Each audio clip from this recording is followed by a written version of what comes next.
From Boca Raton, Florida, Rabbis Efrem Goldberg, Philip Moskowitz, and Josh Broide are taking you behind the Bima. The BRS rabbis schmooze about contemporary issues and talk to special guests who give a behind-the-scenes look at how they got to where they are and what keeps them going. Welcome to Behind the Bima. Good evening. It is Rabbi Efrem Goldberg. It is Wednesday. I'm joined by my colleague and dear friend, Rabbi Josh Broide, on location, as always, on the road, but nothing holds him back from joining us. And we're here to take you behind the Bima. Behind so great to the be back. Bima. Rabbi Broide, where are you? So right now we're actually in the holy city of Modi'in. Never been here. I've only passed through, but I know that you have some family here. God willing, we'll see them soon. Very special city. Incredible people, and it's part of a very exciting trip that we're on right now. So we'll see what happens. In Israel. We'll hear more about that in a moment. But first, a thank you to our sponsors. Very grateful to Morris and Rachel Tabush of Brooklyn, New York. Sponsored in honor of Maury Litwak for the amazing work he does for the yeshiva schools across the country. Maury's a good friend. He does incredible work. Teach Florida, teach New York, the OU's efforts to help day schools and yeshivas get some millions funding of dollars from the government. Right. Millions of dollars are being poured in. It's really incredible work. I remember people were cynical at the beginning of it, like, yeah, as if we're going to get money. It's never going to happen. Millions and millions of dollars. In fact, the state of Florida is the biggest supporter of Jewish education in Florida, more than any particular philanthropist. And I'm sure the same is true elsewhere. So thank you to Tabush for sponsoring in honor of Maury. Maury should have continued strength as he does great work. And this evening's Behind the Beam is also sponsored. Yehuda and I are sponsoring in honor of Judy and Lester Henner with tremendous gratitude. They recently did a huge favor for us, and we're so grateful to the Henners. Judy and Lester are fantastic people. They are kind and generous and giving, and a little bit outrageous and funny. In fact, Lester did the favor, and then I was with him. I said, Lester, I can't possibly thank you enough. So you know what he said? Give it a shot. Give it a try. He's hilarious. So thank you, Lester. Thank you, Judy. They're good friends and really, really grateful to them. So tell us, Rabbi Broide, what brings you to Israel? Oh, we're doing a little scouting mission. You know, God willing, in a few years. We don't know exactly when we're gonna be here.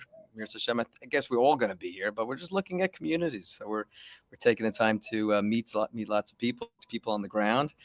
And I'll tell you an incredible story. What just happened? We're in Tzfat, the holy city of Tzfas, and we're walking down the artist colony. And there was one picture that just caught my attention. So I walked into the store. And you know, there's many stores on the street, and this guy sees we're wearing like a Miami Dolphins hat. My kids were wearing Miami. So he says, "Oh, you from Miami?" I said, "No, we're from Boca." So he said, "Oh my gosh, my sister is moving to Boca. She's not, so much part of the religious community, and she's going to be moving to BRS West." So he says, "Do you know BRS West?" I said, "Do I know it?" I know it. We helped build it. We are right. BRS. Right. He says, "You're not going to believe this. She's enrolled in the local school, and he's so nervous because she doesn't know anyone. He wants to just make." Last night, he says, the night before, he says he went and he started davening. Just how can he find a connection for his sister who's moving into our community this summer? He needs us. He needs to make a connection. We walk in. He like literally fell to the ground. So we made a video for his sister, said we're going to get in touch. And I love that story. That goes in my next week. I'm going to have to use them in my Living with Amuna shir. But that is Living with Amuna on Wednesday mornings. We work and grow on our Amuna, and I often read emails I get from people with their own story of Hashgacha Pratis, divine providence, how things worked out. So I love that. A guy davens, help me. I don't know where it's going to come from. Help me. Boom, he meets the rabbi, one of the rabbis of BRS. I love it. No, we did. So then we went right across the street. It's the Mechaber Shul, right? Rabbi Yosef Cairo. So Simone and I, we ran into the shul. We started davening. This is the time. This is right now. That's amazing. And good news for Israel coming out today. Unilever has backed down, and Ben & Jerry's is no longer boycotting Israel. So that's a big victory. All the pressure that we put to bear on Ben & Jerry's and Unilever, and calling them out for their hypocrisy and double standard. We had a big rally outside Ben & Jerry's locally here in Delray. If you remember, the Ben & Jerry owner of our local franchise, Jewish guy, he agrees with us. His family in Israel says, "I'll give free ice cream to anyone who comes and rallies against our store. Come here, rally against Ben and Jerry. So we're proud that we're part of the pressure that was put to bear. And that's really amazing. So that's a victory. Yet again, BDS doesn't work. Boycotts don't work. And if anyone's looking to visit the Ben and Jerry's factory, at least one of the main ones is in this little city. It's called Karmei Hanadiv. It's right down the highway. You have to Sounds be there familiar, last that week. Karmei Hanadiv. No one really has heard of it, but got to hear more about that. Sounds familiar. Got it familiar. Want to remind everyone also, please sign up for our one-on-one campaign. We miss our beloved Rabbi Moskowitz. He's, of course, with his daughter Esther Tila Bas Ariel Tzipora. $1 a day of tzedakah and a minute a day of learning. You know, the minute a day of learning, we have this WhatsApp groups, rabbis from around the world, once a day, 1 minute a day. Everyone's pretty much kept to it. 1 minute, 60 seconds or so. And they've been fantastic. Great insights. So you join, 1 minute a day, everyone has. $1 a day, everybody has. And who knows if your $1 a day, your minute a day could be the difference to help Esti Moskowitz. brsonline.org, 1 and 1. brsonline.org/1 and 1. Please join the campaign and continue to make that difference. While you were away, Rabbi Broide, here on Montoya Circle, we had unfortunately, a little bit of action. Our friends, when I say friends, I mean not friends, at the Goyim Defense League, drove around the cloak of darkness in the middle of the night and deposited some hate packages in the driveways of members. Terrible anti-Semitic tropes, slogans, accusations in little plastic bags weighed down with popcorn kernels. I don't know if you're supposed to pop the corn. Yeah, that's their thing. That's like their signature. How do we know who this is? Oh, it's the same guys that did it last time. Popcorn people. Kernels. It's the popcorn people. It was startling. Members or members' kids who opened the door and found that in their driveway. It's startling.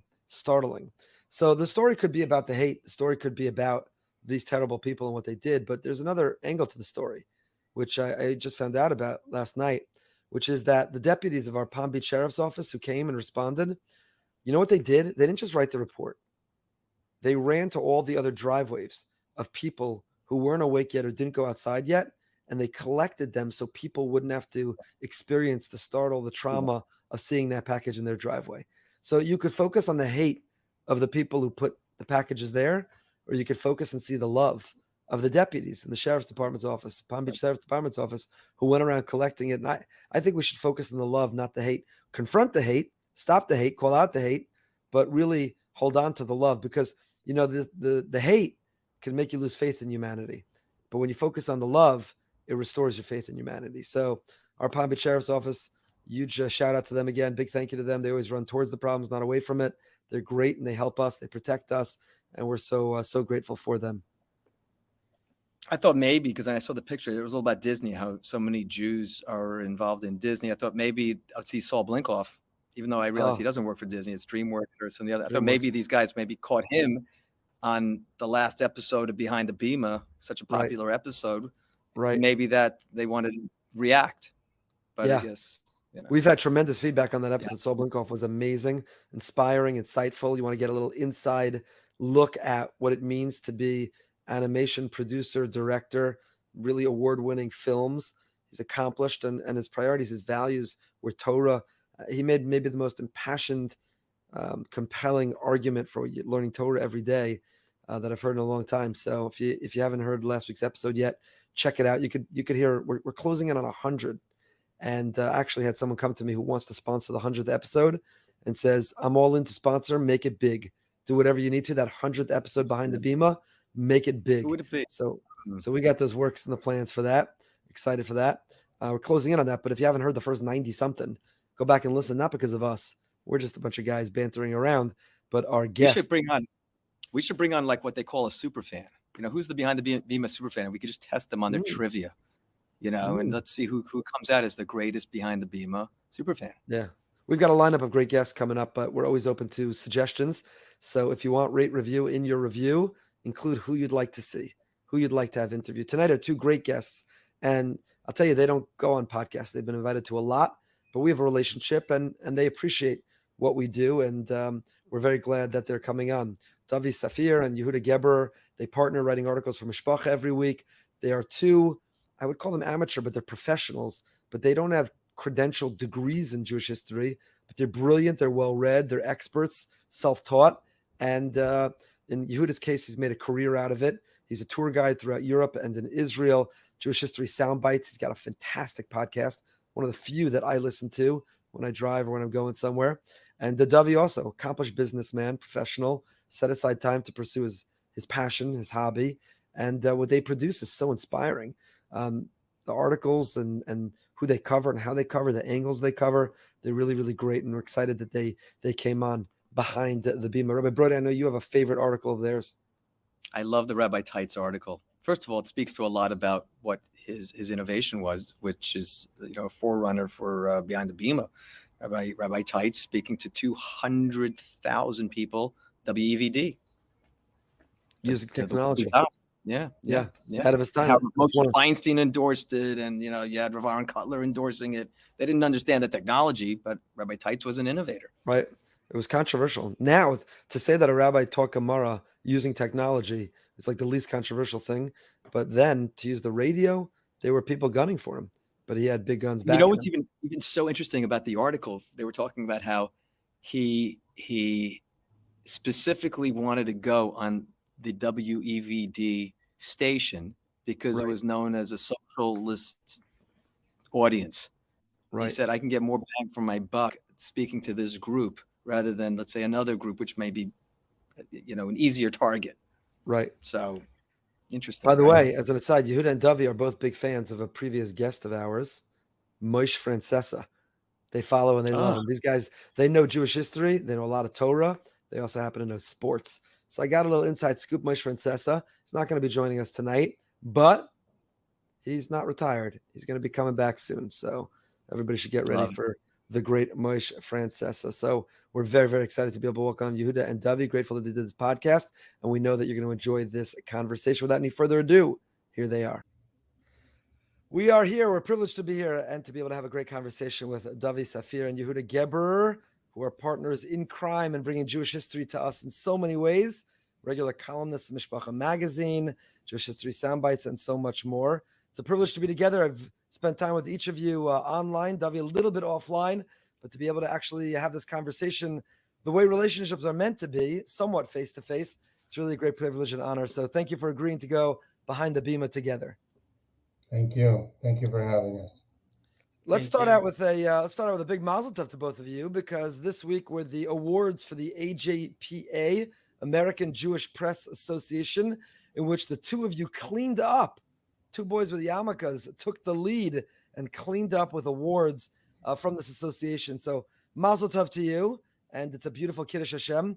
Talk to us for a minute about what that was like, what it's all about, and how do you feel in your role and walking away with those awards? Which awards did you win and which are you most proud of? We won 4 awards. Baruch Hashem, I had the privilege to be in attendance. Thank you to my wonderful mother, wife, and daughter Chava, who came along to cheer for me at the incredible Georgia Aquarium, which is definitely worth going to see. It's a sight to behold, built with Jewish money from Bernie Marcus.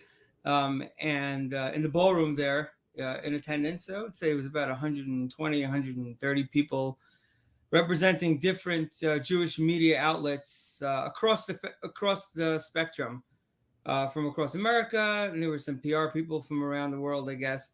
And Baruch Hashem, we had the privilege to win 4 awards. I would say the one that really we owe you and your Rebbitzin Yocheved thanks for was a piece that we did last Pesach called Eyes That Saw Angels. And this was really a passion piece that Yehuda and I talked about doing for a while. And it probably developed during the time we met when we were learning together in the Mir Yeshiva, where we used to go visit older people, not people that had necessarily gone through the war. A lot of them did, but people that remembered what life was like before the war, which is really something that for our generation is really hard to get firsthand accounts of. And your wife was kind enough to help us arrange an interview. I remember I reached out to a few Rabbanim across the country, and you were the first one to respond. And you said, "I have this fantastic idea. You and your Rebbitzin especially, should join the interview." And we met this incredible person, Martin Judovitz, who passed away a short time after we did the interview, a few months later. and it was really one of the most special experiences I've ever had. Him singing songs that he learned sitting together with the Satmar Rebbe, and telling us about meeting of Shulam Leiser, and just it was otherworldly, to be honest. And there, I would say, probably can count on your hand the amount of Yidden that were around, that are still around, that experience things like that. And it's really the last chance our generation has to get a hold of these people. And if you know any of them, go, record them, go sit and talk to them, bring your children, and let us know. We'll come speak to them as well, anywhere where they are, because it really is deserve to be told, for this sure. is like the A.B. Rottenberg song goes, it's really the last chance to chop those memories, and really it's so important, and every one of us will regret the ones we did not speak to and meet, and really that generation is disappearing very, very fast. And the schus we had to do that piece where we interviewed the Bleemans from Toronto. Mr. Bleeman remembered Mayor Shapiro. Mrs. Bleeman remembered Sarah Schneer. It was we had Renata Greenblatt, who recently passed away. We had another fellow, Menashe Winkler, who learned in Kamenetz and Raton, remembered the Chafetz Chaim in the Mir. Escape was part of the escape in Denmark during the war, but it was something that was so meaningful to us to be a part of. So what category did that win in? I think it was for the best in senior writing. Best in senior writing. Writing about. You share, is that also your most proud piece that you won awards for? Yeah, and it was a complicated piece as far as journalism is concerned, and it was an important piece as far as history is concerned, because we took a diverse view. We got the elderly people that we spoke were from all over the world, and they each gave a different angle of that slice of Jewish history from the last century. And it was, Mr. Judas is just 1/7 or 1/8 of that article. And we kind of wove this tapestry of these in-person interviews from that world, and really connected the past to the present, not just from one particular era and location, but from everywhere. And one of the best pieces we ever did together. And I'm really proud that it won. So it deserved to win. Yeah, it deserved to win, and it was fantastic. And we're grateful that you gave, at least for our community. It was, Mr. Judas passed away this year. We're coming up on his first year at site, and the fact that you captured and interviewed, and it meant the world to him to be remembered. I think that generation and the people who saw those angels are desperate to be remembered, not from an ego standpoint, but what they saw was so special that they just desperately wanted to be remembered. And you gave that gift to those people that you interviewed. So let's take a step back. It connects to this awards a little bit. Correct me if I'm wrong. I don't know that either of you have degrees or an education specifically in history or in journalism, and yet here you are winning awards at a event for journalists writing about history. So how important is it? What is the credibility of one? And I'm saying this not negatively, but I'm saying this with great admiration as somebody who's a follower. I love reading your articles, and I love you listening to your Jewish history talks. And you're both compelling, and you both really are able to capture complex periods of history and personalities and times, and communicate it in a way which is digestible, in a way which is interesting, informative, entertaining, inspiring. You both have this gift, and we'll get to how you have it together. How do people collaborate who have these gifts? How you're able to coordinate that together, what exactly you do. But even before we get to that, do you ever wonder, does anyone ever challenge you? You're not historians. You don't have PhDs. You don't have credentials. You don't have abbreviations next to your name. So how do you position yourselves as historians or as journalists when technically you don't have the classical criteria for either? I think that it's a very good question. I question it myself all the time. I sometimes am hesitant to use the term historian. I do for marketing purposes, but I'm an aspiring historian, and historian by hobby and by career. But definitely, I've never tried to pass off credentials I don't have. In other words, I'm not trying to pretend someone who I'm not, and not an academic historian, and maybe one day I will be. Still, I am working on it on the side. Hopefully, we'll get there one day. The idea is that we're passionate about it, and it's a hobby that kind of evolved into a career for me, full time, for Dovi, still on the side, and that being able to give that over what you have some knowledge, you have that passion, you have that fire, and you also feel the importance that has value also, and even without the official credentials, and we do the best that we can, and we're definitely not trying to pretend to be academics and real full-fledged historians out there, which we're not. Well, you do a great job of it. Dovi, hold on one second. Because I want to just clarify. God forbid I wasn't saying that in a negative fashion. I was actually pointing it out in a sort of positive way, which is, it all comes down to what you view the role of history. And as academics, you may be trying to transmit the good, the bad, the ugly accurately. There's a science and a methodology to it. And what the two of you are doing, I think, is using history or bringing us back into history to inspire and elevate us in the present. So maybe it's a different view of what the role of history or the purpose of the study of history is, which you don't necessarily need the same credentials that you would need academically in order to tap into this other purpose of what history is about. So Dovi, go ahead. I would just go back to your last question quickly, and I think there's a story that kind of illustrates the way I feel pretty well. You could name your favorite early, I don't know who the story actually happened with, but it's said over about many different people. Could use Gabriel Zev Margolis as maybe the subject of the story, but there's a rabbi who comes from Europe in the early 20th century, and after a short while, somebody comes over and sees there's a huge sign painted outside his house in Yiddish that says Chief Rabbi of the United States of America. And he comes in and he says, who named you Chief Rabbi of the United States of America? So he looks at him and he says, oh, the sign painter. So we never actually called ourselves historians. I think that the Mishpacha, or whoever coined us, gave us that smicha, called us historians. But I think that we aim to do more than just tell stories and to inspire. I think that there are books for those who are looking to be totally inspired. I think what we're trying to do is portray an accurate history without real negativity, but also with the complete emes, without saying things that are not true. I think all of our stuff is well researched. These longer articles that we write, sometimes it could be 6 months of research to write the story. I'm working on a story, I'm not going to say what it is yet, for Sukkot that I've been working on for a couple of years. And I think it'll be of great interest to you and to your listeners and to your Rabbeim, but I'm not going to say exactly what it is just yet. I think that something that's really nice is that the community of Jewish history, whether it's academics, whether it's quasi-academics, whether it's just people like Rabbi Chil Parra, who lives in Far Rockaway, who is a storehouse of information and remembers dates and places and stories, and will sit with me for a couple of hours and go through different questions that I have and accurately answer them for me. I think there's a wonderful chemistry that exists. And Shul Stemfer, Professor Shul Stemfer, is someone that's been very good to us. Rabbi Dr. Goldberg is another person who I look to for advice.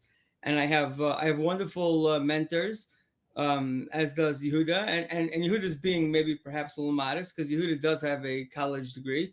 I am a college dropout, proudly a college dropout. I just can't sit. And I did not last in school, but I prefer to just sit and read books, which is what I do a lot of. I'm constantly, I would say, training in that I try and go speak to the best and the brightest in the field who make themselves very available. It's really beautiful how they do. I'm constantly reading, and I'm trying to fine tune my game, as they say. But I wouldn't call myself a historian. Let me ask you about this also. What do you think is the role of studying history? Would you make a Birchas HaTorah on studying history? Is it Bittul Torah to read history? Is there a Torah value to history? What's the role of studying history? I think I'll say this. We wrote pieces about Shmuel Rozovsky, the Panovitcher, Rosh Yeshiva, Rabbi Malin, Rabbi Chanan Wasserman, and probably not a week goes by where someone doesn't write us or come over to us at a wedding, including Chashuva, Rosh Yeshiva, Rabbanim, and say, I want you to know, I was learning a shir from Ablay Malin, and now I understand who he was and the Mesiras Nefesh that he went through. To write the shir, and where he said it in Shanghai, or he said it on a train to Kobe, Japan, right? Or Raton was saying these shiurim, with amidst poverty, and they had nothing to eat, or he was traveling on a train in America raising money, running Chidushei Torah with a little candle. That changes their perspective on Torah. So I would say that it certainly is. I'm not a posek. You're in a better position to say whether it's Torah or not. I think that the Chazon Ish says that the best study of Musar is the stories of Gedolim, if I'm correct. But I think that if it's not Torah directly, it's certainly helping people learn Torah, and it's inspiring people to learn Torah. I think that I agree with what Dovi says. I would add to it though, and I'm not into the whole is it Torah or not Torah thing. I leave it to rabbis to paskin whether it's Birkas of Torah and whether I think that it serves other purposes in addition to whether it might be some sort of abstract study of Torah. It's first of all it's interesting for people who find it interesting. It is entertaining and very often. In other words, it's another filler, enricher of people's lives, just like people like sports. No one's going to say that that's Torah, but people see value in it as well. Beyond that, though, beyond the fact that it's interesting and entertaining, it makes us, any history, not limited to Jewish history, any history makes us better people as individuals and makes us better society because we have a better understanding of where we are and where we're going. So it doesn't have to be Torah per se, but studying Jewish history and understanding the trends. Meaning, again, Dovi mentioned the Chazon Ish with Geberer Yisrael. I would say studying the Great Immigration, which has nothing to do with Geberer Yisrael, is just as important because we want to understand how we got from point A to point B. We got from the Russian Empire to the United States, and what happened to the Jewish communities when they transplanted themselves and emerged in the United States. That's important to understanding our identity and who we are. It's important to understand how the Jewish Enlightenment and how the political changes in Europe gave Jews emancipation, and then the rise of Jewish nationalism at the end of the 19th century, and all these incredible changes that we went through over the past couple of centuries, which is primarily what we focused on. But if we take the long view, then of course that's increased 1,000-fold from the beginning of time. It gives us a much stronger sense of identity. It empowers us as individuals and as people to understand who we are and definitely what type of values and legacy we want to give over to our children and our communities and share with others. Walk us through the mechanics of how you collaborate on an article. Whenever I read an article that has two names on it, I always wonder, because I'm somebody who writes fairly frequently, and if I had to go, I could write an entire piece and then get someone's feedback on it. I have people edit or redline or make suggestions or nix the whole thing. But the notion of collaborating, where you're doing parallel or separate research, who writes which paragraph, who writes which sentence, who writes which section, how do you collaborate on a project, on an article? We wonder about the same thing. We're blessed. I think that we have great chemistry. We have wonderful shalom bayis, the two of us together, and I think we both know what our strengths and our weaknesses are. Yehuda is certainly better. He definitely knows a lot more than me about the Chassidish world. I'm not sure if there's anything I know more about than him. Maybe sports, he I think we both, when Yehuda is traveling on his, which probably we'll get to later, but Yehuda does tours across Europe. Sometimes he's MIA for a week, so that week I'll just cover it completely. And sometimes if I can't cover it, if I have a busy week at work, Yehuda will cover it completely. And then there's always some kind of collaboration. We both review it and make our own changes. And then we have wonderful editors at Mishpacha who then suggest some other changes. But a weekly column is a real grind. And when we can, we try and, I would say knock out a few at a time and be ahead of things if we can. But sometimes, like a day like today, when our column is due, and we basically have it done, but we're going to need to maybe get together on the phone for a few minutes. But Google Docs is an absolutely wonderful tool. It really is, and it's helped us collaborate across the world together, and it works. It's worked great. We recognize our strengths, and Dovi's the whiz at these exhibits and archives and finding these stuff and getting the right topic and understanding what the readers like. And I'll be better at commentary, background, some of the text, and I think it actually works very well together. That doesn't seem to be impeding any of our. Not at all. The proof's in the pudding. Proof's in the pudding. It's working brilliantly because it's one of the first things I turn to, only things I turn to read, because there's content, there's value, and as you said, it's very enriching. It's very enriching. So, Dovi, you mentioned just now in passing that if you have a busy day or time at work, I think something extraordinary about both of your stories is that your inclination towards studying history that you did first personally for yourself because you enjoy it, and then turned into a hobby, has not to a degree turned into a career. So, Dovi, correct me if I'm wrong. From a business standpoint, you decided that your life is not necessarily dedicated to the pursuit of the drive professionally in whatever you're doing, but you want this hobby to be a rich part of your life that you're willing to allocate time for, even if it means less hours of work or what America views as mighty success. And Yehuda, you've turned this into a career between your tours, which are phenomenal, and we will talk about, all over Israel and Europe, the tours that you do, the podcasts that you've done, and that you continue to do. You've taken what was a hobby and an interest, which many other people might say, yeah, I'm curious about this area, that area. And I think it's a real model of taking something which excites you, and instead of just doing it casually or passingly, you've taken it on to do it rigorously and to do it well, and then to share that with others in a way that you're allocating significant time for it. What was that process like? When did you fall in love with history, with Jewish history? And when did it turn from an avocation to a vocation? When did it turn from a hobby on the side to something that you want to really be defined part of your legacy?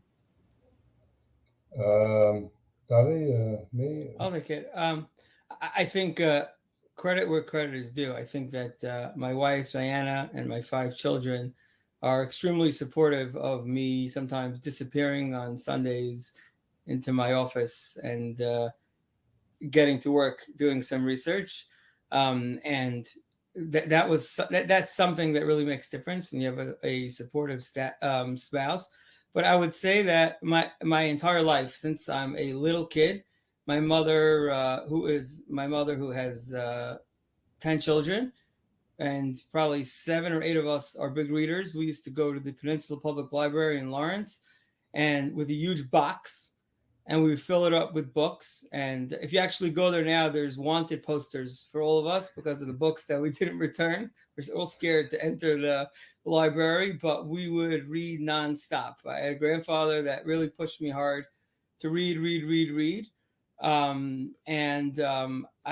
at one point, I think I was 12 years old, I was reading a John Grisham novel, and I said to myself, why am I reading novels? I know how to read well. It's kind of a waste of time. Let me start learning things through my reading. And I started reading primarily nonfiction. I read some business stuff, but pretty much Jewish history. And I read quickly, Baruch Hashem. And the more I read, the more I enjoyed, the more I picked things up, and I started taking notes. And I would say over the last decade, I've built myself quite a call it an archive of material. During, I would say I've always written, sometimes under pen names. I've done ghostwriting for people. I've always helped people write essays, resumes. When my friends are applying to grad school, I was always the guy that I guess they called to help them with that stuff. I was always able to write, and definitely credit the yeshiva that I went to, Yeshiva Darchei Torah, Rabbi Bender, who everyone is familiar with. The yeshiva had a state-of-the-art library run by my good friend Moshe Ben Aliyah, who also was very helpful to me always.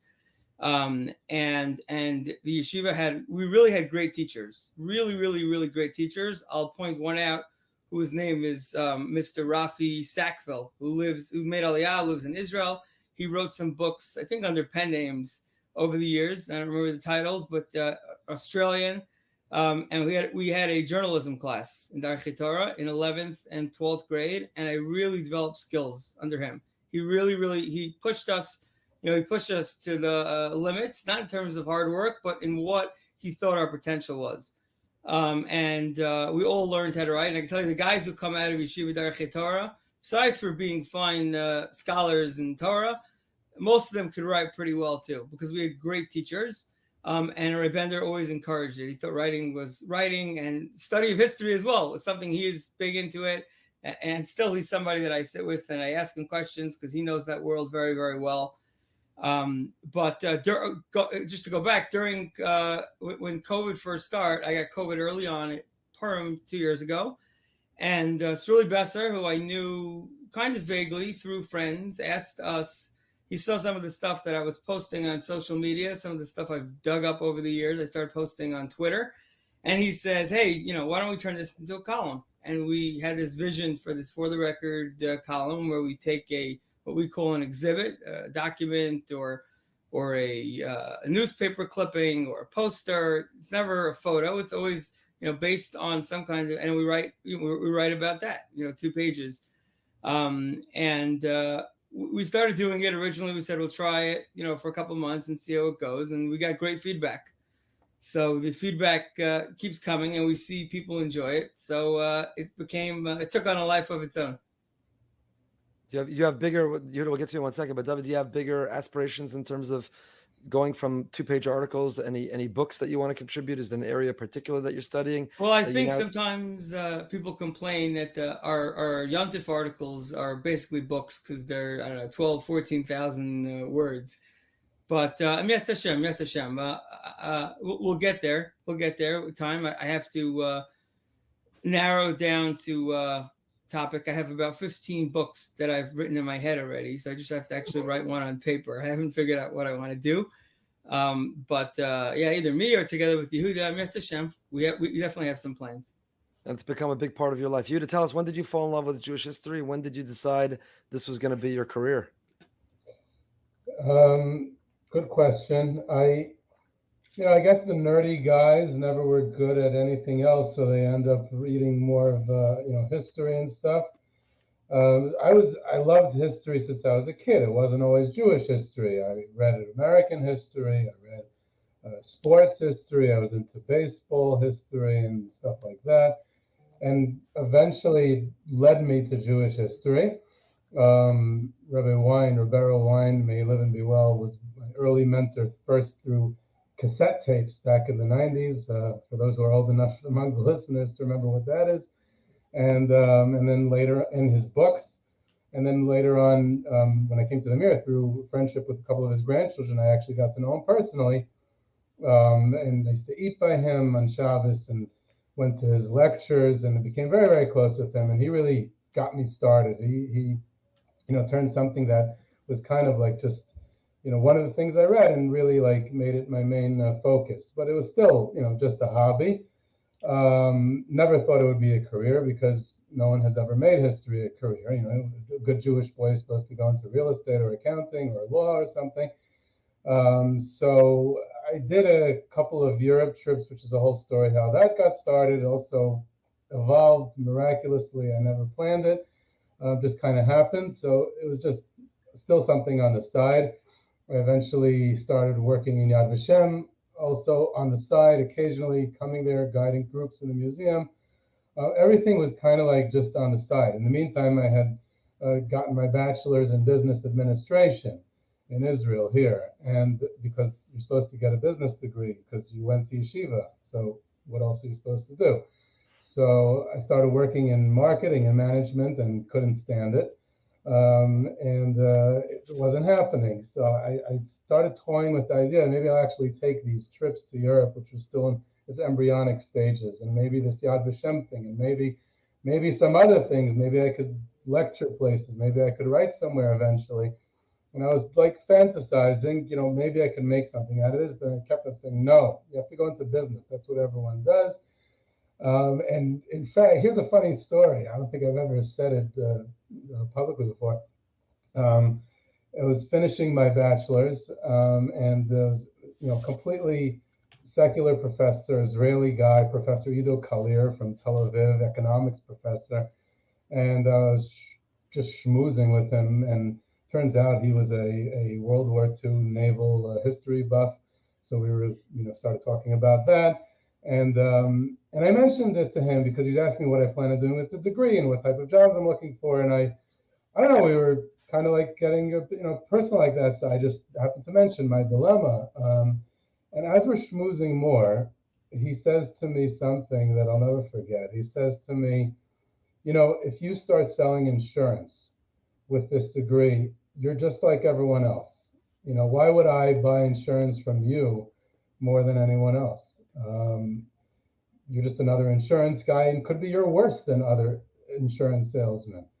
But if you do something with history, you do your trips, you do your whatever, you'll be the best at it because no one else is doing it. It's an open market, and you are passionate about it, you're knowledgeable, you can develop it, you can make it into something very substantial. And if I was going to Europe, I would hire you and no one else.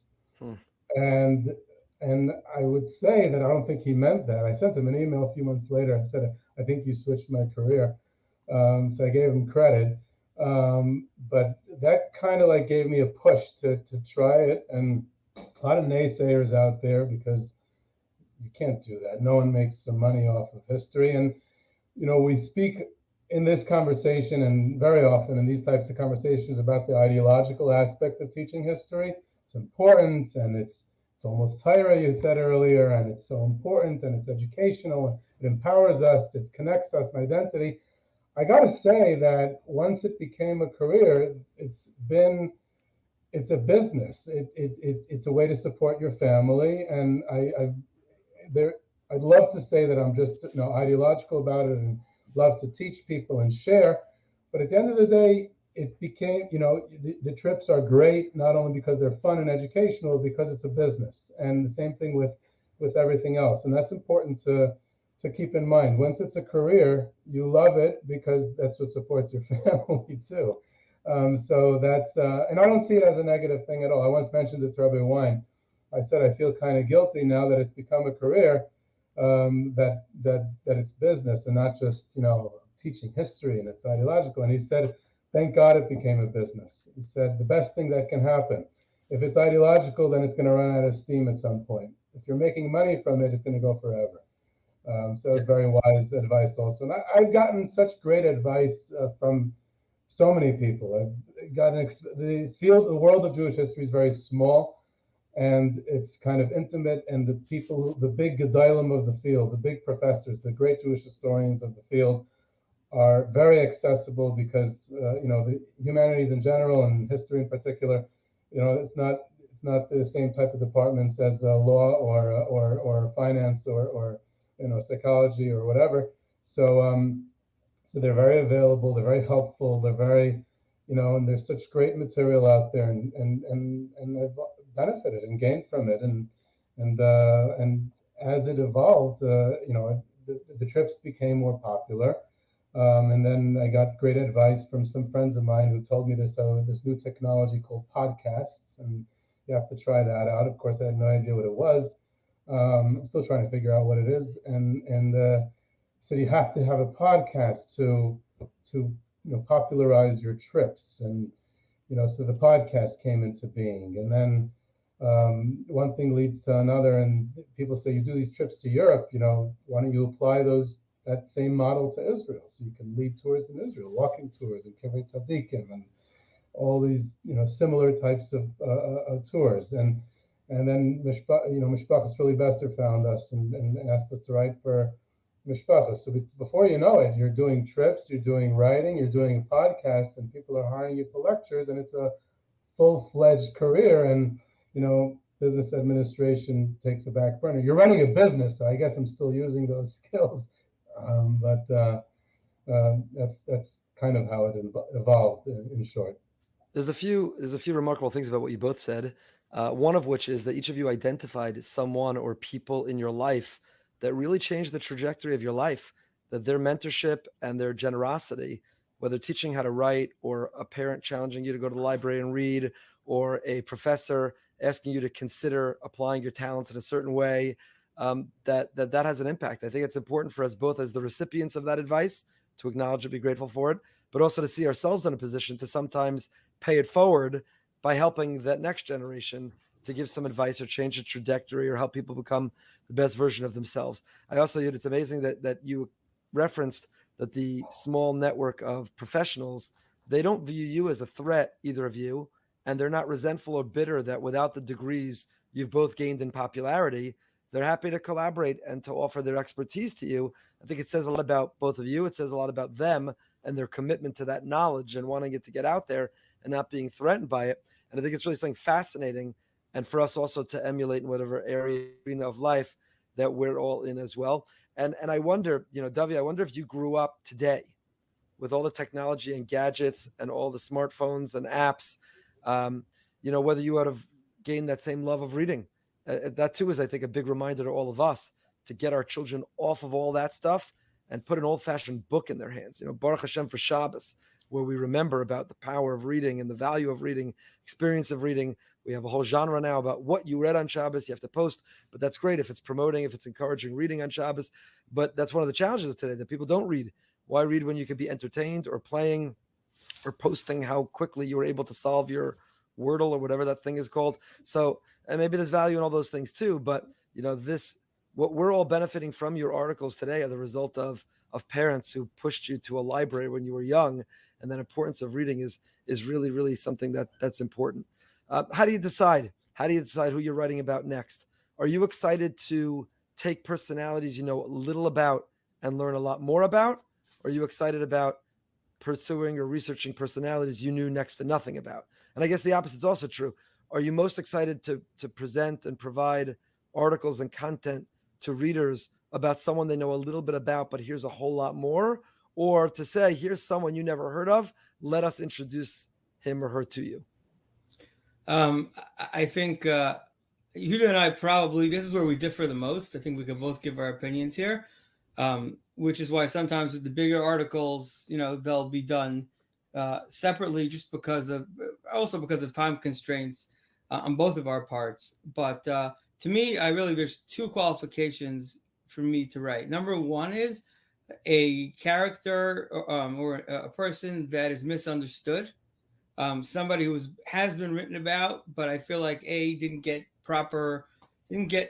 got proper credit for his accomplishments. Like my recent article on Rabbi Leo Young, I can't tell you how many people from all walks of life, from non-religious to Hasidish, have contacted me, stopped me in the street, and told me how meaningful it was. One Rav actually told me, he pulled me aside when I saw him at a simcha, and he said, I want you to know that reading that article about Young and all of his accomplishments, it made me feel inadequate in my life. And this is a very accomplished person. He says, to see how much somebody could accomplish is just incredible. And that's, that's one thing that I aim for, is to try and take somebody like Rabbi Leo Young, who people probably knew about, some people knew about, some people didn't know about, but certainly didn't know, know the impact he made on yeshivos, building the Beis Yaakov system, saving people during the Holocaust.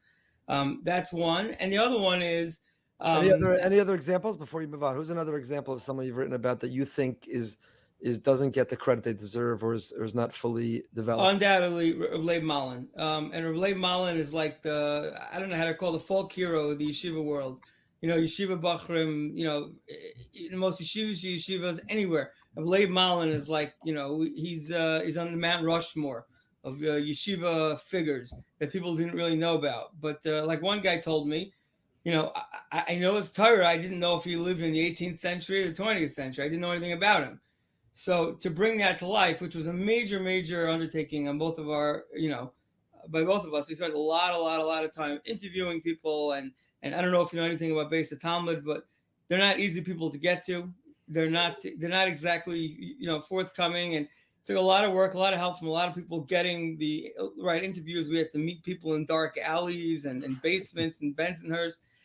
But ultimately we were able to piece that together. And and really, and just something else to it is that Rav Leib obviously did not have children. And I feel like when there is a gadol like that, whose legacy is, is carried on through his Torah, I feel like being able to pass on his life story, which he does not have descendants to tell, and his Talmidim, there's not that many Talmidim that are still around, core Talmidim. I feel like it's a schus for us to be able to do that. What was the second criteria?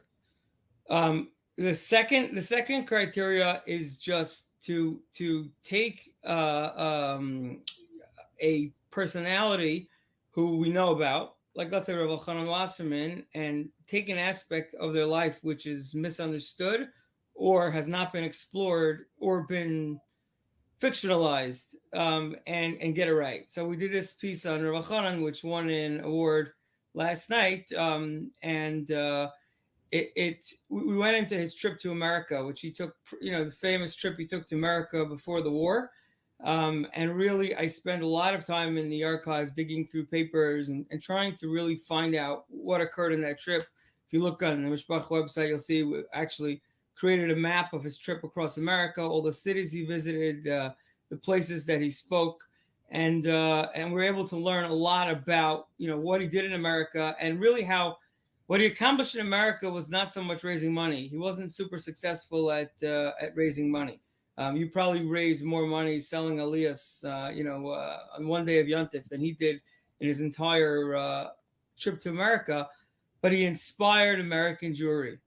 He really lit up, he ignited a flame, which today is burning very brightly. He ignited the yeshivos. He ignited, Moshe Sharer was Mike Tress, people like that. They were, they met Rav Elchanan and it changed their lives. Henach Cohn, who started, who ran Chinuch Atzmai for many years. He's another person. So many people that he met during that America trip were ignited by him. And that's something else and something I'd love to do more of.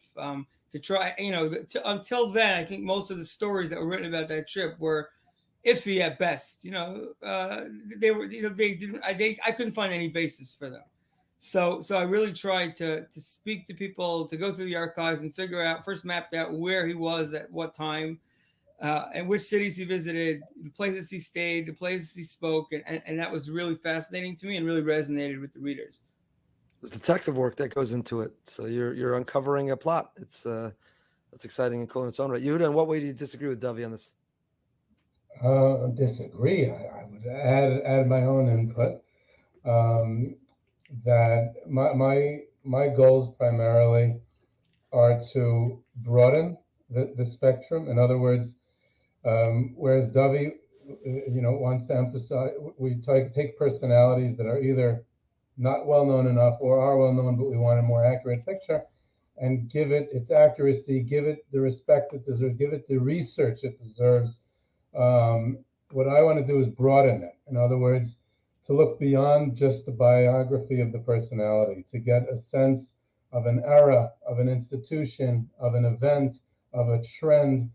I want to, just give us better context of Jewish history. I think that especially in the religious world, both in Israel and the United States, we're very biographical centric. And I think it does a disservice to Jewish history because we lose the big picture. And what I'm always trying to do is give more context of the time. If the person came from a city, well, what was that city like? If he lived in this century, what was that century like? What was that country like? What was the culture? What were the changes going on? What was his era? What was the institutions that he or she was associated with? What were they like? That's goal number one. My second goal is to try, I guess it's a continuation of the first one, is to try, which is a trend in the history world in general now, is to try to raise the awareness of social history, of the daily lives of the common people, of communal life, family life, economic life, religious life, of how the average people live their lives in every way. And social history is a rising trend, and I want to bring it to the religious world. And it could be done through, zeroing in on specific personalities, but to give those that richer picture. and definitely to always explore new things, new times, gotta always have that freshness of something. Do you worry when the social history? Do you worry about, or when is it history? When is it hagiography? When are you depicting accurately what's happening? When are we highlighting the best and the inspiration and the profile of the people we can learn from? And when are we accurately transmitting what was happening at a time, even though it contains some unflattering things about some of the people or the trends of that time? I think the move to social history will rectify that issue. I think that when we focus on a certain personality who's almost mythical and who's a hero, so we want to only portray the good. But if we're not focusing on a specific, if we are focusing on personality, but we're giving a broader picture, that broader picture can give a lot of nuance and can give a lot of, can add the complexity, the shades of gray, because we get a sense of the times, we get a sense of the place, and therefore we better understand the person specifically that we're focusing on and the people around them, their families, their communities, their students, their peers, their opponents, anyone in that era. And once we get a better picture, it gives us more nuance, and then you don't have to be someone who's red flagging things. Here, look at the negativity. Don't just focus on positive. You don't have to do that to achieve the same results. You're just presenting a fuller, richer picture, and by doing so, you automatically gain the nuance. You gain that background, and you understand, and the reader can understand on their own the diversity, the positive and the negative that coexist together, and not shy away from it. Dovi, who in 100 years from now, the Dovi of 100 years from now, Mishpacha or whatever the magazine will be in 100 years from now, who will they be writing profiles on from our time now? That's not obvious. Not the Reb Chaim and not the Shlomo Zalman. Well, they already wrote one about you, right? They didn't write a profile. They gave me an interesting name, but yeah. Who 100 years from now? Who are people in today's generation that they'll be writing about? Yeah, if you were alive 100 years from now, who will you be looking back at our time period and saying they're underappreciated or they're misunderstood or they're fictionalized? Who today deserves to be more fully appreciated?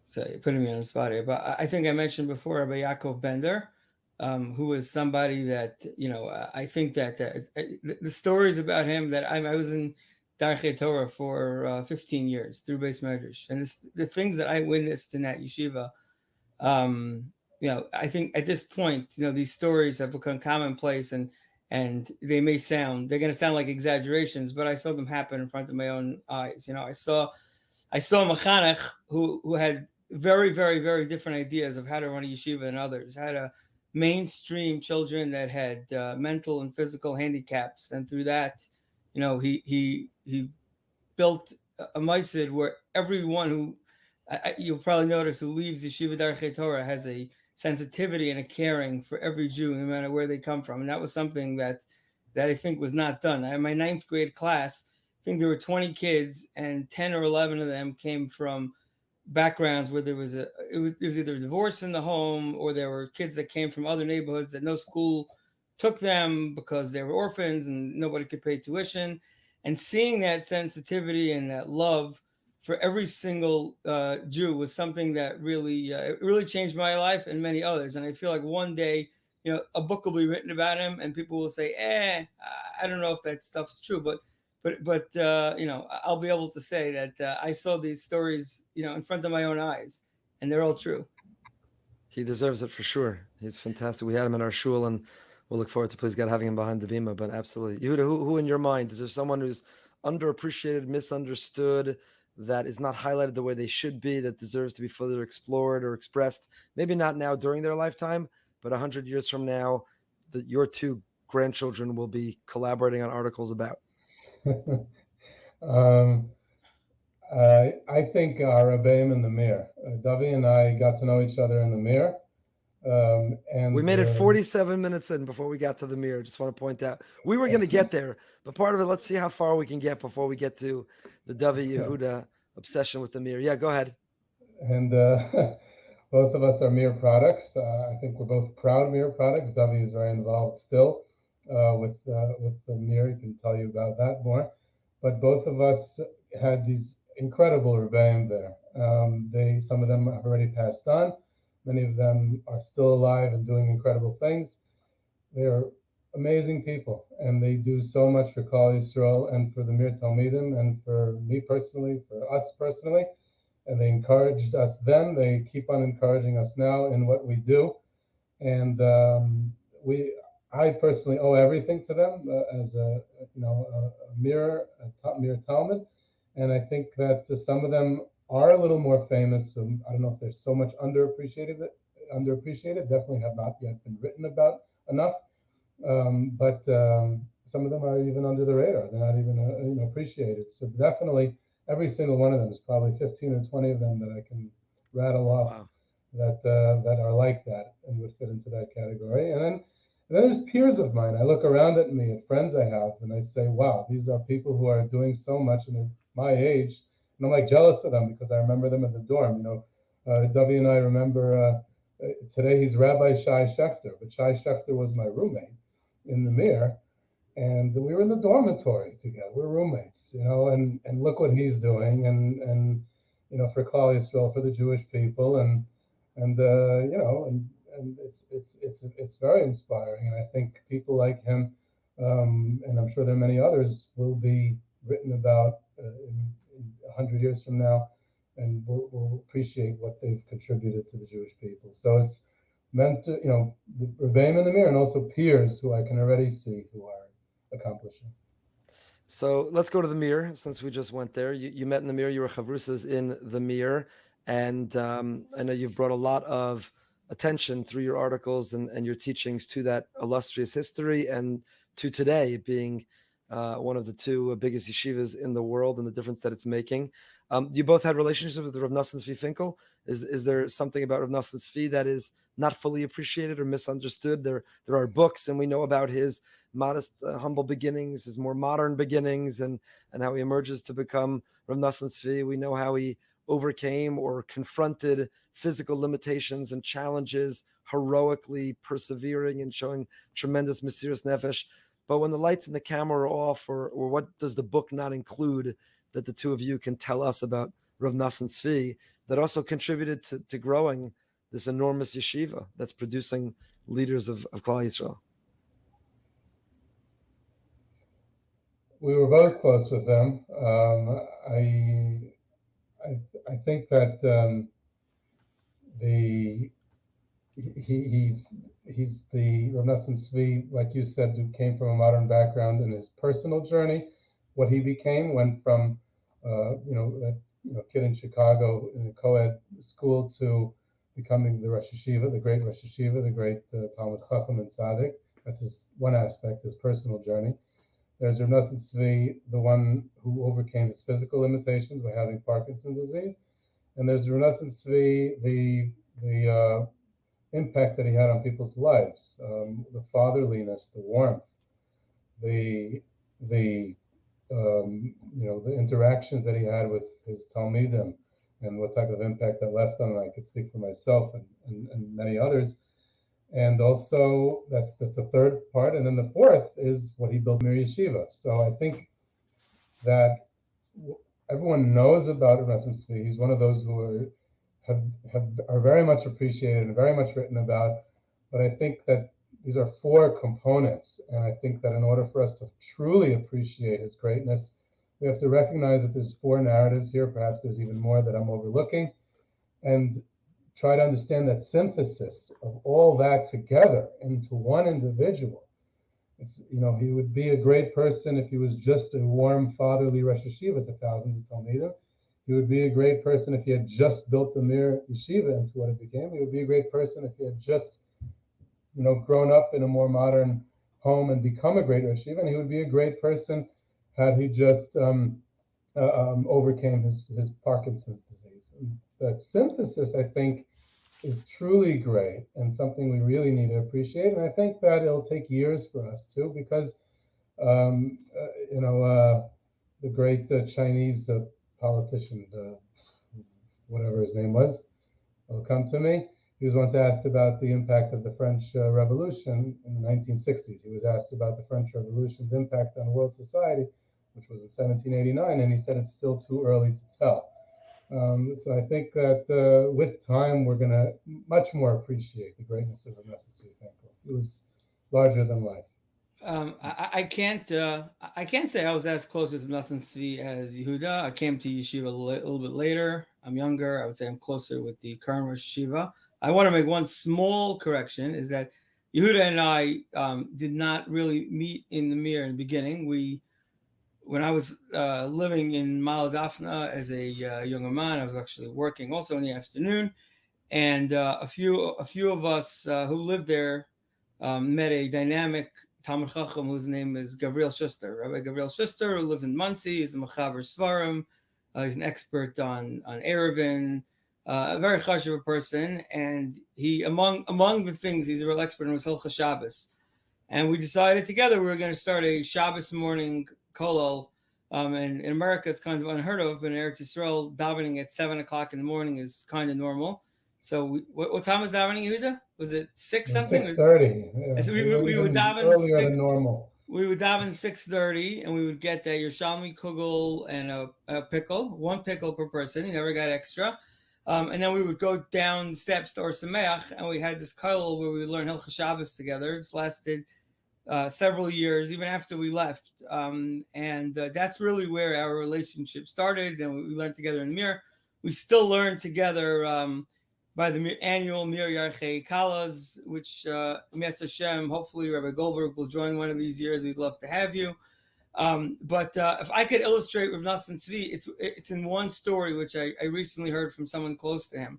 And that was just his caring for everybody and not just those in his yeshiva. In the old days, when you would come to the Mir, you would show up with a letter. The acceptance process was just getting a letter from your Rosh Yeshiva. You would show up in Eretz Yisrael, you would present the letter, maybe would ask you a couple of questions, and then you'd be good to go pretty much. And this boy showed up, and Nosson Tzvi was able to tell that he wasn't very happy. He was sad. So he said, "What's bothering you?" He says, "Nothing." And Nosson Tzvi says, "Come on, I know a sad person when I see one." He says, "Well, you want to know the truth? It's a little bit embarrassing, but all of my friends got into brisk, but I didn't. So I'm really only here because I didn't get into brisk." So Nosson Tzvi said, "Come, I'm going to get my coat." Nosson Tzvi went. He got in his coat, and the tremendous, illness that he had, the amount of kayach he had was very little. And he says, "Come, we're going to Rav Yeshua Soloveitchik together right now." And they went together to Rav Yeshua Soloveitchik. And by the time they got there, Nosson Tzvi was even worse. He was, from his Parkinson's, he was shaking. And they knocked on the door, and Rav Yeshua sees Nosson Tzvi and, shocked, like, what is he doing there with this boy? And he says to him, and I'll say it in English, he says, this is Moshe, and he's going to be joining your yeshiva this month.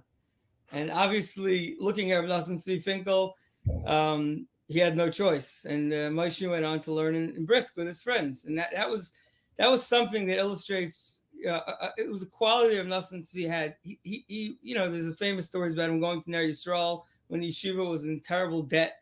And he challenged the guys to learn certain amounts, and he would pay them. And my friend Ezra David, who was with him in the car afterwards, says, "I don't understand. We don't have money to pay our own young light.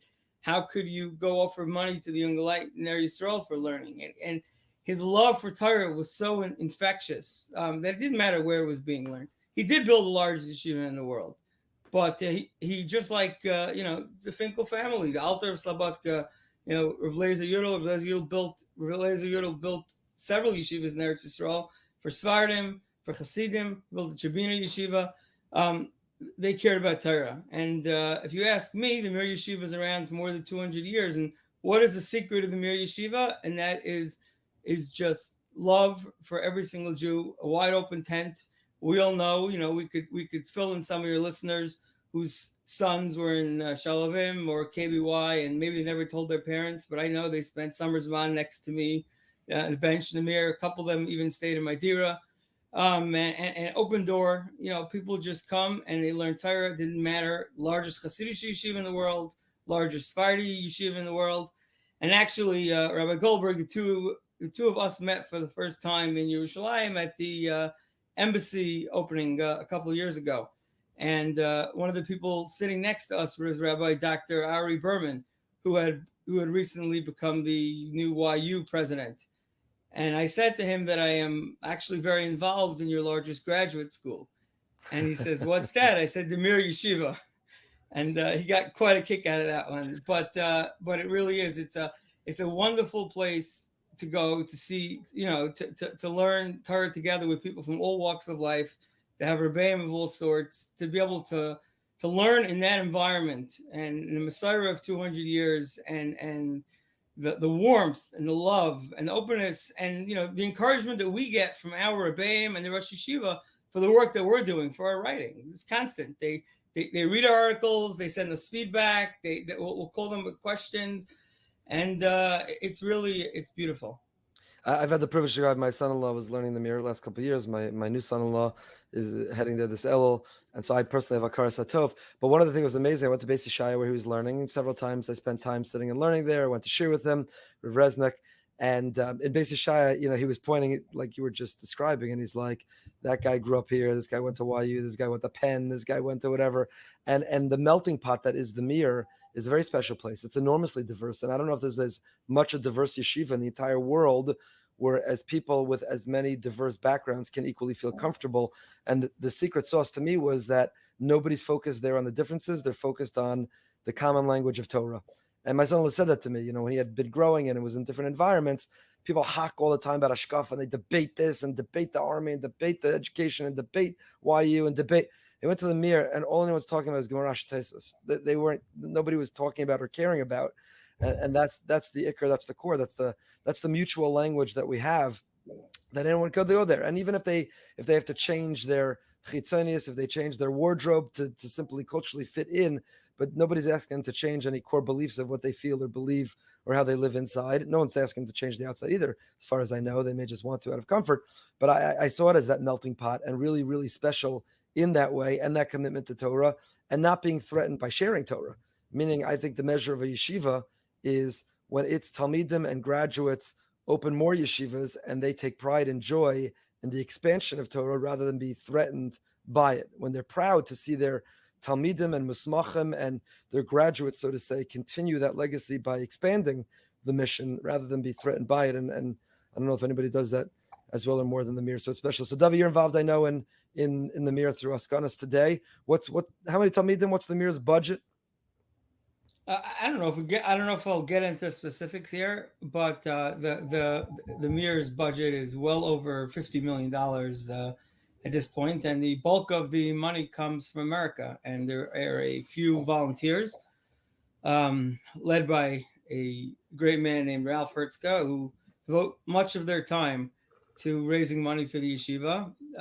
In the last 10 years since Rav Nosson Tzvi died, the focus of the yeshiva, we saw the Mesiras Nefesh that Rav Nosson Tzvi had, and how it kind of, I wouldn't say it hurt the yeshiva, but think about a yeshiva running constantly without its Rosh Yeshiva, right? The Rosh Yeshiva is constantly in America raising money. So we all decided that we were going to try and give up of our time instead of the Rosh Yeshiva giving up his time to raise money and tap into the thousands and thousands of alumni that the Mir Yeshiva had and build something out of it. And we started with $36 and $72 donations, and Baruch Hashem, today we're raising, tens of millions of dollars, and many other yeshivas have tapped into that model as well. It's wonderful to see today that the yeshiva is thriving, and the young elite are paid on time, it's really a system which is functioning well and has become. We have an American CEO, Mr. Adrian Garbaz, who has a business background, who really runs the yeshiva's finances in a corporate way, in a good corporate way. And I could say that there's very few maistas in the world that you can give money to and know that like 95% or 96% of it is going straight back, after costs and whatever. And I'm very proud to be involved in even a small way. So your Rebbeim continue to show you support and love for what you're doing. One of the things that you both do, though, is you engage technology to help spread the message. So whether it's the use of social media in its most positive sense, or using podcasting to continue to teach Jewish history. Talk for a moment. I know, and we could speak for hours, and thank you for your time already. We're going to start to wind down. I know we've been having a long conversation, but did you have any qualms or hesitations, given your yeshiva backgrounds? Was engaging technology something you hesitate to do? How do you do it in a way that you're using the best of it without engaging or encouraging what is the worst of it? Were you concerned about not being fully accepted by all audiences because you have a technology presence or you're engaging technology? What's a little bit of a philosophy or attitude towards technology? I mean, towards technology in general, I think the world is changing, and as you know, the opportunity to disseminate Torah, or as we call like Yehuda's podcast, Torah adjacent content throughout the world is incredible. I mean, think about the people that were listening. Halavai, Mike and the Mad Dog, which I was raised on, or things that were probably maybe even improper in the car, and right now are sitting and listening to, whether it's Urim or really high quality Jewish podcasts like you does. That's something that I think is very, very hard to argue with. And during COVID, obviously, we all saw how people were stuck in their homes and they're able to sit and learn Torah, and that was due to technology, and everyone embraced it.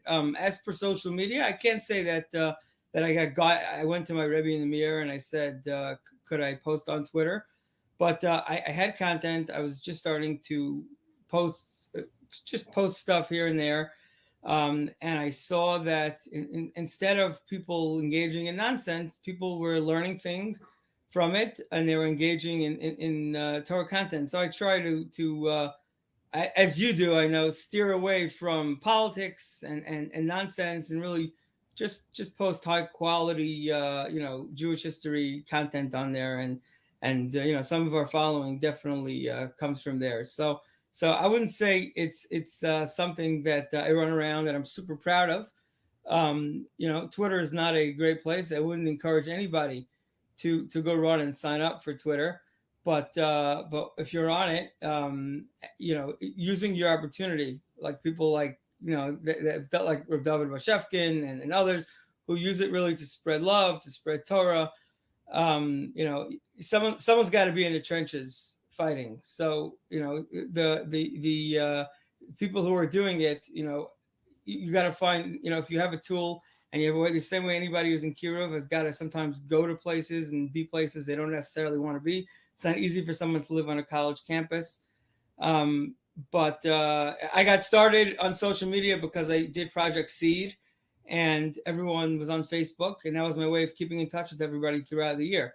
And till today, I keep in touch with dozens of people that I learned with over the years doing Project Seed via Facebook. I don't really think I use it for anything else. But it can be a valuable tool. Obviously, it has to be used the right way. Yehuda, what are your thoughts? I see it as the process of the evolving technology is the same process that we've seen throughout Jewish history, and nothing fundamentally changed. I see it the same way as they saw the printing press, the railroad, newspapers, and everything was embraced at its time for a specific purpose, and there's going to always come along people who are going to use it for other purposes. So when my friends came over to me and said, you got to have a podcast, and I didn't know what it was. And as soon as it dawned on me that I grew up listening to Rabbi Wine's history tapes, this is cassette tapes in 2020, 2021. This is just the same thing, and it's not called cassette tapes, it's called a podcast. So I don't even see podcast I see it as a no-brainer. And you have to produce content, you have to engage listeners. And when I started the podcast, I thought, there's going to be 40 people out there who will listen, and because how many nerds who are into history can there be already? And the fact that it grew to thousands of listeners, not as many as behind the Bima, obviously, but just whatever modest slice of the podcast market I have, it showed me that the medium is used and people are looking for good content. And there is a lot of nonsense out there, exactly like Dovi is saying. And there are people who want the good stuff. And good Jewish history is good stuff. So all of a sudden in the beginning, I didn't even do that much research because I figured it's just kind of like having fun. But then it's like these intelligent listeners who are keeping you on your toes, who are correcting you. So then you start to take it really seriously, and then it starts to grow. And I've formed friendships over this because of this podcast. And just as an example, one of the most knowledgeable Jewish history guys out there, Eli Neuberger, who I got to know through the podcast. I've never even met the guy. And all of a sudden you have new access to sources and information and stories because you met over the podcast. And there's hundreds of people like that. So the podcast as a medium, to me, was a no-brainer. Social media was another step.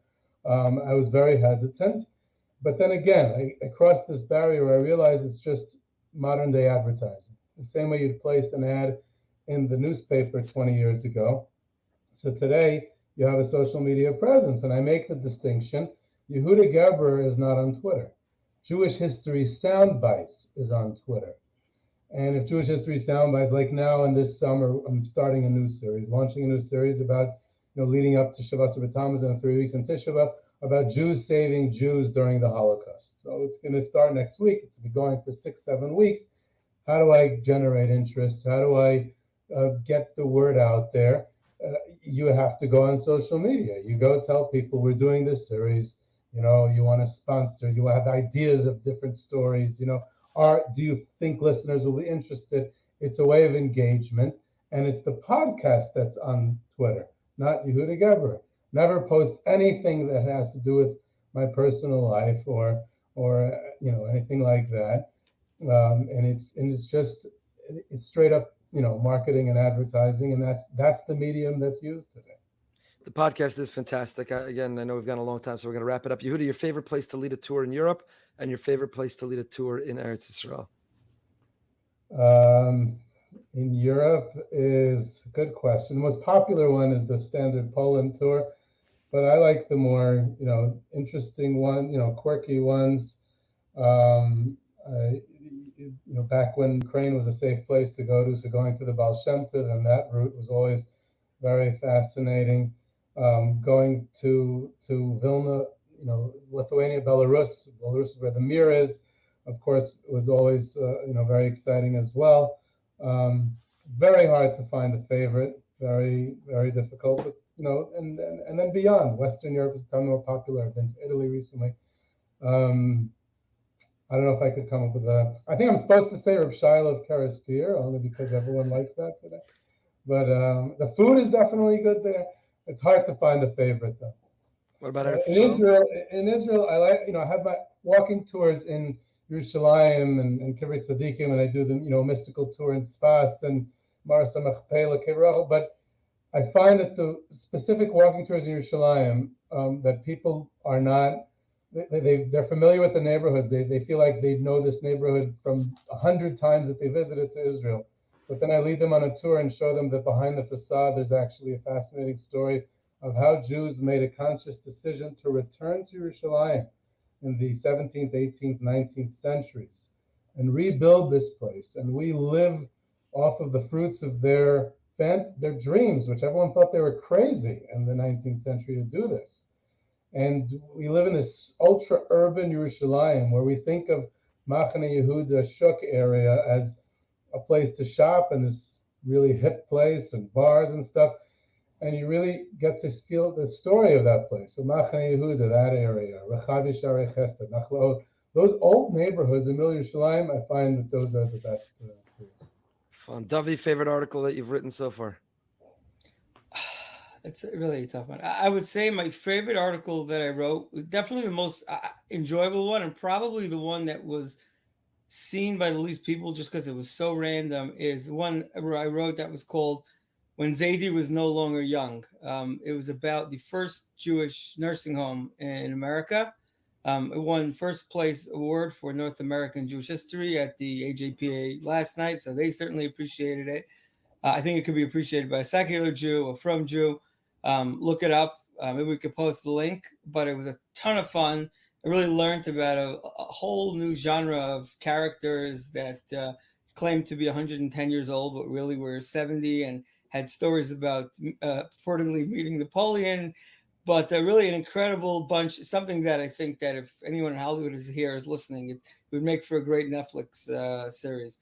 But really, really, really fascinating and fun journey through them building this home and all the characters that came there and how they kept it going and some of the people involved. So that's probably my favorite one. I think the most popular one I would say is the one that Yehuda and I wrote on Rav Leib Malin.